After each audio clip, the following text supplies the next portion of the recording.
Bonjour à tous, j'espère que vous allez bien. Moi ça va bien, merci.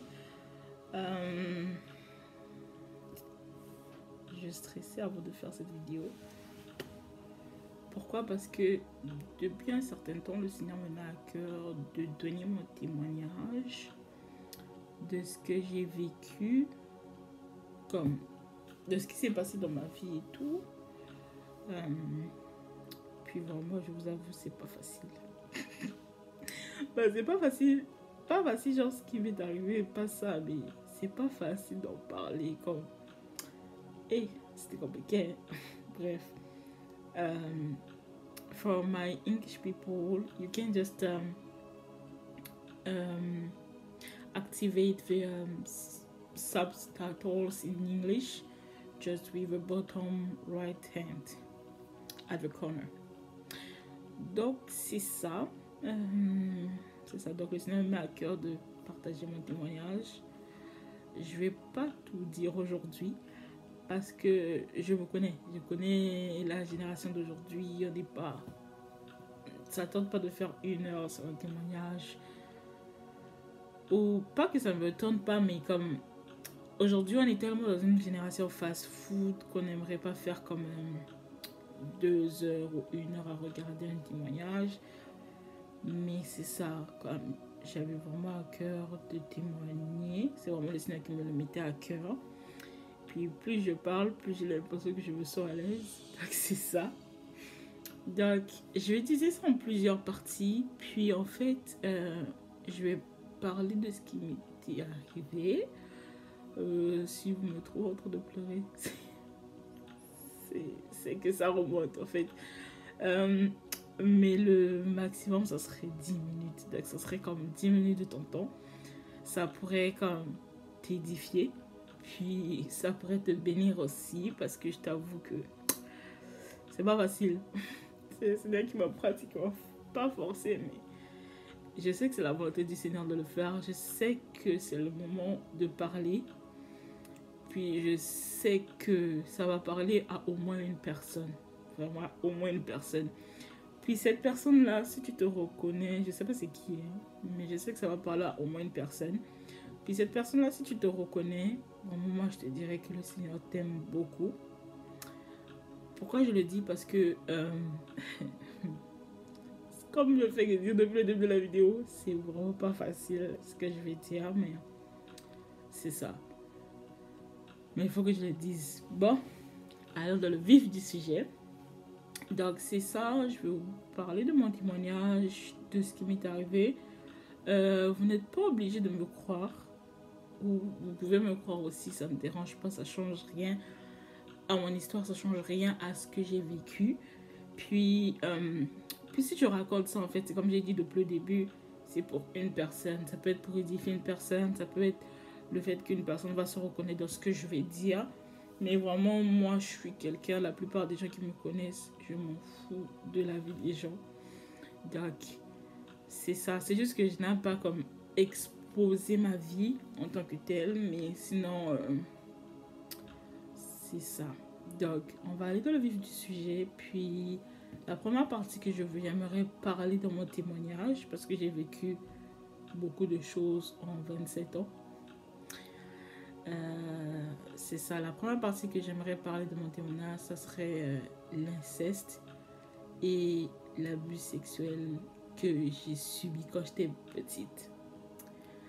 Donc c'est ça, je m'appelle Tessia, j'ai grandi dans une famille chrétienne. Je partais à l'école de dimanche quand j'étais petite et tout ça. Puis, vous allez peut-être me demander ce que je vais vous raconter. Ça s'est passé quand j'avais, je pense, 5 ans. Vous allez me demander, mais pourquoi tu te rappelles en fait si ça s'est passé quand tu étais petite? En fait, je me rappelle parce que j'avais des flashbacks. Puis j'arrivais pas à comprendre pourquoi j'avais ces flashbacks-là. Puis aussi, ça allait avec le comportement que j'avais. Comme j'avais l'impression que il y avait 2 Tessia en fait. Il y avait 2 personnalités différentes. Il y avait une que je voulais être. Il y avait une que je ne voulais pas forcément être, mais qui était là. Bref. tout ça là, on va développer ça dans les autres parties du témoignage. Donc, c'est ça. Puis là, je vais aller dans un sujet quand même un peu touchant. Donc, pour les personnes vraiment qui sont sensibles, qui n'aiment pas entendre tout ce qui touche à l'enfance, qui n'aiment pas entendre tout ce qui touche à l'abus, tout ça, je pense que c'est le moment de partir. Donc, c'est ça. Donc, mon témoignage, c'est ça. J'ai été victime d'attouchement sexuel par mon oncle. Puis ça, c'est pas beaucoup de gens qui le savent. Mes propres parents ne le savent pas. C'est sûr que si on va voir cette vidéo, en tout cas, bref. Mais mon frère et ma soeur le savent comme... Ben, juste quelques peu de personnes le savent, j'allais dire. Puis je vais pas dire le nom de la personne, je vais pas dire le nom de mon oncle. Donc c'est ça. Ce qui s'est passé, le flashback qui me revient, c'est comme j'étais au salon, puis on regardait un film. Je sais pas si vous connaissez les Karashika. Oui, on regardait un Karashika. Je sais pas où est-ce qu'était ma mère. Mon père était au travail, mais je sais pas où est-ce qu'était ma mère. Peut-être qu'elle était en voyage, elle était sortie. Mais j'étais avec mes tantes. Puis j'étais avec mon oncle aussi cette journée-là. On regardait le Karashika. Puis il y avait un de mes frères qui habitait à l'extérieur de la maison. C'est comme si on avait une maison principale, puis il y avait une chambre externe. Puis un de mes frères, il dormait dans la chambre externe. Ça fait que pendant que tout le monde était concentré dans le Karashika, mon oncle est venu me voir, il m'a demandé de le suivre. Quand je l'ai suivi, on s'est retrouvé dans la chambre à l'extérieur de la chambre extérieure de mon demi-frère. Puis après, ce qui s'est passé, c'est que je sais pas à quel moment, je sais pas s'il m'avait demandé d'enlever mes sous-vêtements, mais ce qui est sûr, c'est qu'il a commencé à me toucher les parties intime, comme il a commencé à me caresser le clitoris et tout. Puis il m'a posé la question, est-ce que tu aimes ça?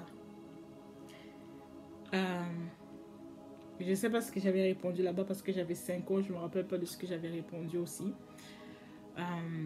Après, ce qui s'est passé, c'est qu'il y avait une souris qui est rentrée dans la maison, comme de la maison principale.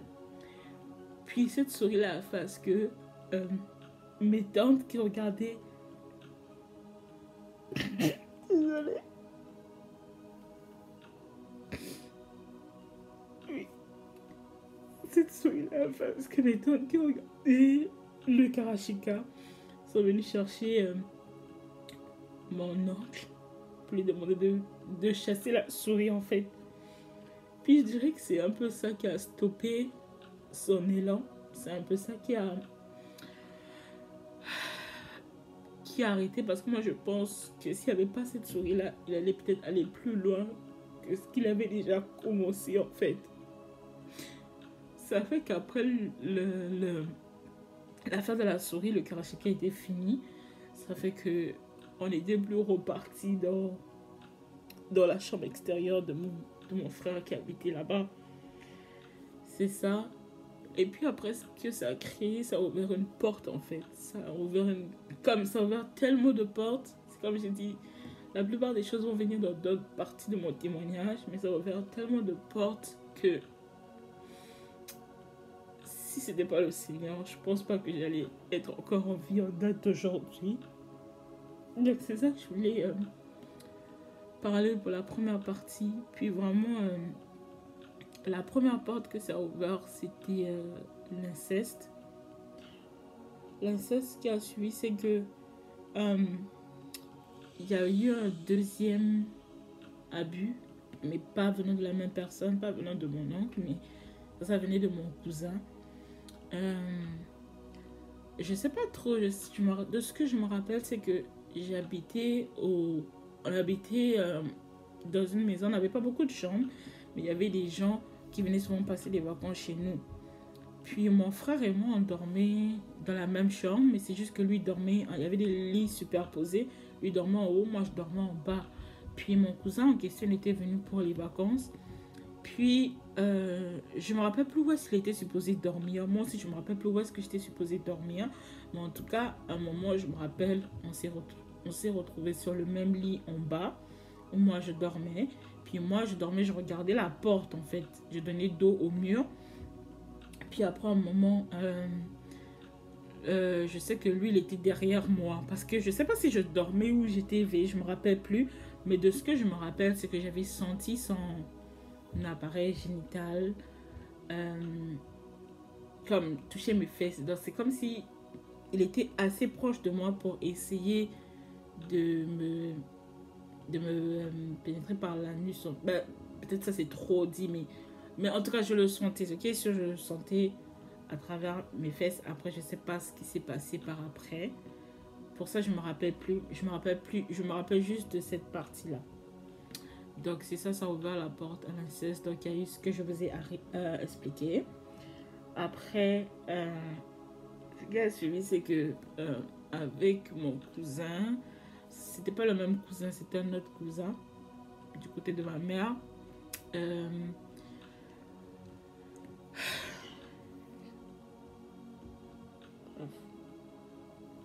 pense que ça viendra peut-être de la partie 2 ou de la partie plus tard. Donc, c'est ça. C'est vraiment ce que je voulais partager comme premier témoignage aujourd'hui. Puis, c'est ça. C'est comme j'ai dit, je vais vraiment vous dire comment je me suis sentie, ce qui s'est passé par après, tous les effets boule de neige que ça a fait et tout. Donc ça, c'est juste la première partie. Je ne sais pas combien de parties qu'il y aura. Ça va dépendre de comment est-ce que j'explique aussi. Donc c'est ça, si vous avez vraiment des questions, si vous voulez en parler, pour les personnes qui ont été victimes d'abus, n'hésitez pas à me contacter, ça va me faire plaisir de discuter de cela avec vous.